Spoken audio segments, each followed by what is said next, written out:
মসজিদে কোনো মুসল্লি নামাজ আদায় করতে পারবে না বলে সাফ জানিয়ে দেন আওয়ামী লীগ নেতা জিয়াউদ্দিন সোহাগ। কয়েকদিন তার ভয়ে কেউ মসজিদমুখী না হলেও ৭ জুন তার কথা অমান্য করে মসজিদটিতে নামাজ আদায় করতে যান মুসল্লিরা।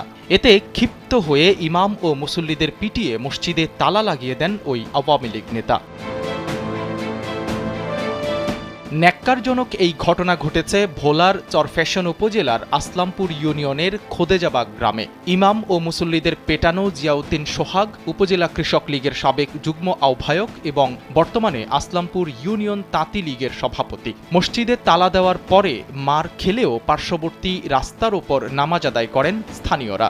ও আমার একটা ধাক্কা দিছে, ধাক্কা লাগে আমার পিছিয়ে জানি কে আসিল, সে আমার ধরিয়া লাগছে। আমি নিজে অসুস্থ আছিলাম, বুঝলি। এরপর আমি ধরি লই আইসি, আমরা এই রাস্তার কোনাতে আছি ৩-৪টা মানুষ, হিয়া লাঠি একটা লই মসজিদের পশ্চিম পাশে